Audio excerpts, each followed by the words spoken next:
This is Poppy Read Aloud, and it's the story and the song. Introduction from Psalm 19 and Hebrews 1, Jesus Storybook Bible for my grandchildren, friends, family, and anybody who would like to learn and listen. The heavens are singing about how great God is, and the skies are shouting it out. See what God has made, day after day, night after night. They are speaking to us. God wrote, I love you. He wrote it in the sky and on the earth and under the sea. He wrote his message everywhere because God created everything in the world to reflect him like a mirror, to show us what he is like, to help us know him, to make our hearts sing.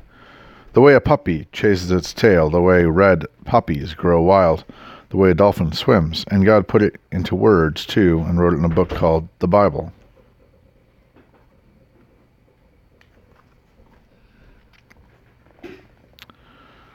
Now, some people think the Bible is a book of rules, telling you what you should do and shouldn't do. The Bible certainly does that. It does have some rules in it, the way you know how life works best. But the Bible isn't mainly about you and what you should be doing. It's about God and what he has been doing. Other people think the Bible is a book of heroes, showing you people you should copy. The Bible does have some heroes in it, but as you'll soon find out, most of the people in the Bible aren't heroes at all. They make some pretty big mistakes, sometimes on purpose. They get afraid and run away. At times they are downright mean.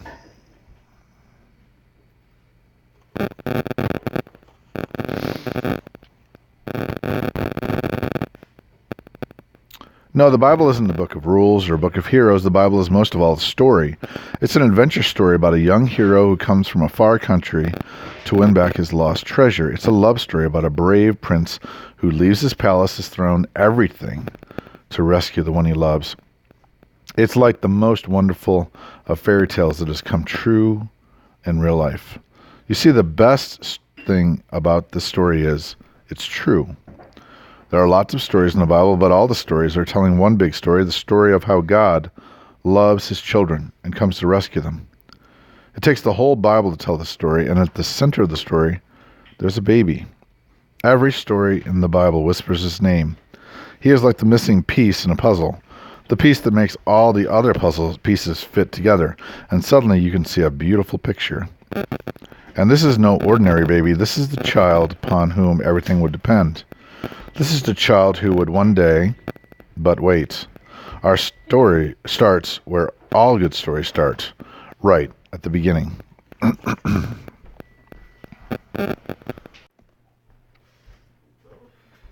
The beginning, a perfect home, the song of creation from Genesis 1 and 2. In the beginning there was nothing, nothing to hear, nothing to feel, nothing to see, only emptiness and darkness, and nothing but nothing. But God was there, and God had a wonderful plan. I'll take this emptiness, God said, and I'll fill it up out of the darkness. I'm going to make light, and out of nothing, I'm going to make everything.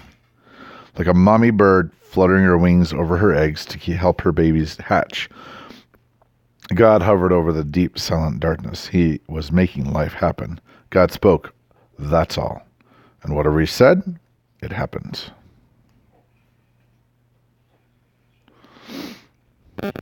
Oh, it's like a blueprint.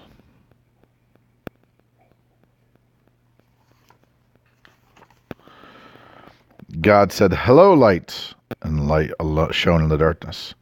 God called the light day, and the darkness night. You're good, God said, and they were. Then God said, hello, sea, hello, sky, and the great space opened up, wide and deep and high. You're good, God said, and they were. Then God said, hello, land. And there, splashing up through the oceans came cliffs, mountains, sandy beaches. You're good, God said, and they were. Hello, trees, God said. Hello, grass and flowers. And everything, everywhere, burst into life. He made buds bud, shoots shoot, and flowers flower. You're good, God said, and they were.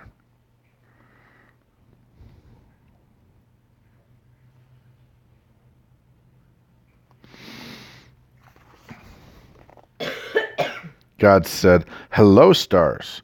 Hello, sun. Hello, moon." And whizzing into the darkness came fiery globes, spinning around and around, whirling orange and purple and golden planets. "You're good," God said, and they were.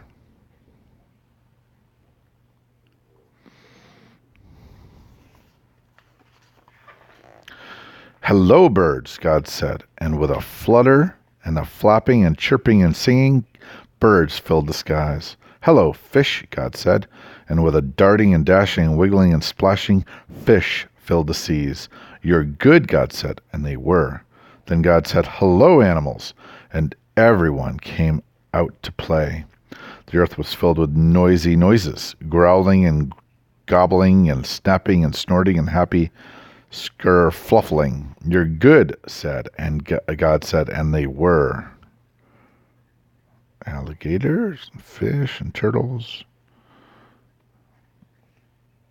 and the cats and the birds and the monkeys. Pecans? Toucans. Elephants. Peacocks. Hippopotamus. God saw all that he had made, and he loved them. And they were lovely because he loved them. But God saved the best for last. From the beginning, God had a shining dream in his heart. He would make people to share his forever happiness, and they would be his children, and the world would be their perfect home. So God breathed life into Adam and Eve. When they opened their eyes, the first thing they ever saw was God's face. And when God saw them, he was like a new dad. "You look like me, and you're the most beautiful thing I've ever made." God loved them with all of his heart, and they were lovely because he loved them.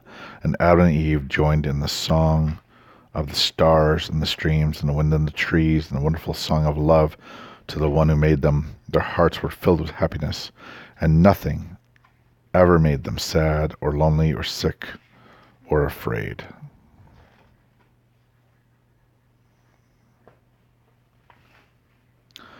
God looked at everything he had made, and he said, "Perfect," he said, and it was.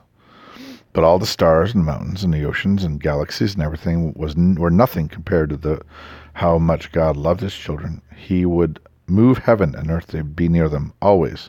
Whatever happened, whatever it cost him, he would always love them. And so it was the wonderful love story. And so it was that the wonderful love story began. And so it was the wonderful love story began. Okay, so the only thing I would say about this is he said, she writes that God said it was perfect.